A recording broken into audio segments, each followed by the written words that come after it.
नमस्कार, आचरण के साथ मैं हूं टीएन मनीष।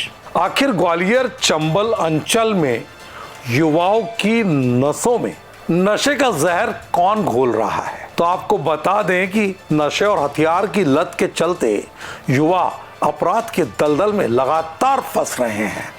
अंचल में शराब, स्मैक, गांजा, अवैध हथियार की लत के गिरफ्त में आ रहा युवा तबका यूपी, उड़ीसा, राजस्थान से नशे का सामान आने से बर्बाद हो रहा है और निमाड़ और पंजाब से सिकलीगर समुदाय के लोग अवैध हथियार लगातार ला रहे हैं। पहले भी पुलिस द्वारा पकड़े गए आरोपी के जरिए ये खुलासे हो चुके हैं। नशे की लत और हथियार का चस्का पूरा करने के लिए युवा बड़े से छोटे तमाम तरह के अपराध कर रहे हैं।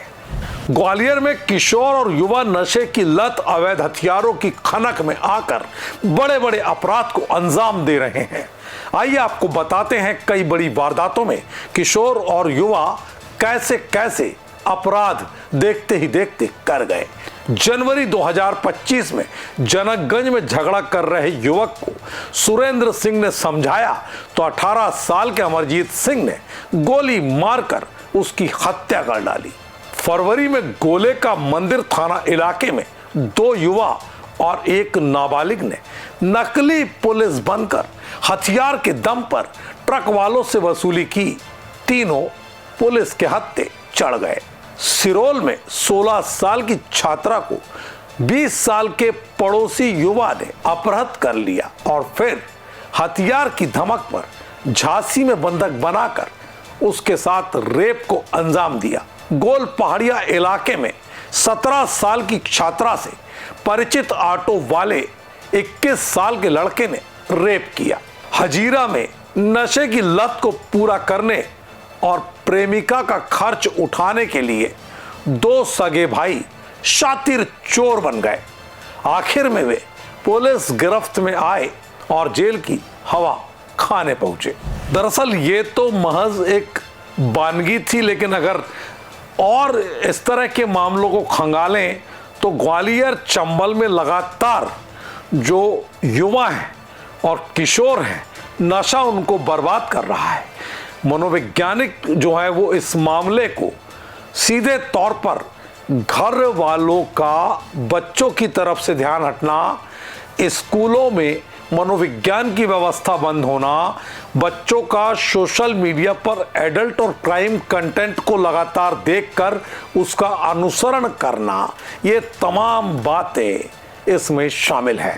जैसे अभी वर्तमान में देखने में आ रहा है, बहुत तेजी के साथ लोगों का अपराध के प्रति बच्चों का रुझान हो रहा है। इसमें बहुत से बच्चे तो नाबालिग बच्चे इसमें इन्वॉल्व हो रहे हैं।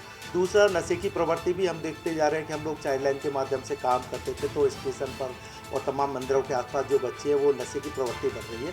उसका परिणाम ये आ रहा है कि बहुत ज़्यादा बच्चे क्राइम की तरफ उन्मुख हो रहे हैं। सोशल मीडिया भी इसका बहुत बड़ा कारण है कि बच्चे मोबाइल के माध्यम से और दूसरे माध्यम से साइबर क्राइम की तरफ भी बच्चे इन्वॉल्व हो रहे हैं और उसकी वजह से एक बड़ी समस्या खड़ी हो गई है कि ऐसे बच्चों के लिए हम लोग क्या करें। तो उसके लिए हम बराबर कुछ प्रयास करते हैं, उनको बच्चों को आइडेंटिफाई करते हैं, CWC के समक्ष भी प्रस्तुत करते हैं और उनके पुनर्वसन का भी काम करते हैं। वहीं पुलिस भी नशे और हथियारों पर लगाम लगाने की कवायद में जुटी है। अभियान चलाकर नशे और अवैध हथियार के खिलाफ लगातार कार्रवाई चल रही है। सोशल मीडिया पर हथियार का प्रदर्शन करने वाले युवाओं पर पुलिस अपना शिकंजा कसती जा रही है। ग्वालियर रेंज के आईजी अरविंद सक्सेना का मानना है कि आज के दौर में किशोर और युवाओं की अपराध में बढ़ती भूमिका चिंता का विषय है। आईजी के मुताबिक एकल परिवार, फैमिली में मॉनिटरिंग की कमी, मोबाइल पर सोशल मीडिया का एडल्ट कंटेंट देखते हुए ये तमाम जो वर्ग है नशे और अपराध की तरफ लगातार जा रहा है। युवा और किशोरों के अपराध पर लगाम लगाने के लिए पुलिस कार्रवाई के साथ साथ सोशल पेरेंटिंग भी बेहद ज़रूरत है और समय की मांग भी है।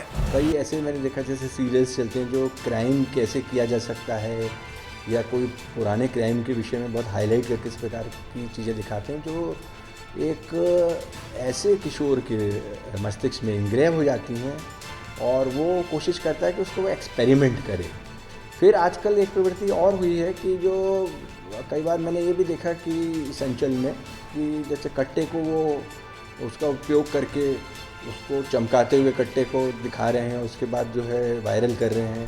तो इस प्रकार की जो गतिविधियां हैं टोटली जो इलीगली गतिविधियां कहलाई हैं, और इनके प्रति मतलब जो है हमारे जो किशोर जो डेवलप हो रहे हैं युवकों की तरफ या युवक बन चुके हैं, इस प्रकार रुझान पूरी तरीके से गलत है। सबसे बड़ा जो चिंता का विषय है वो ये है कि ग्वालियर चंबल में अगर इसी तरह से अपराध में युवा और किशोर लगातार उतरते रहेगा तो आने वाले समय में पुलिस ही नहीं परिवार और समाज के लिए भी बड़ी परेशानी का सबब बन जाएगा। लिहाजा पूरे समाज को जागरूक होकर युवा किशोरों पर निगरानी के साथ उनके भविष्य को बेहतर बनाने के लिए काउंसलिंग से लेकर सामाजिक शिक्षा देना जरूरी हो गया है, तभी इन अपराधों पर रोक लगना संभव होगा। क्योंकि समाज तभी जागेगा जब हम समाज को जगाने के लिए आगे आएंगे। देश दुनिया की सभी खबरें देखने के लिए जुड़े रहिए आचरण न्यूज से। आचरण न्यूज, हर कदम आपके साथ।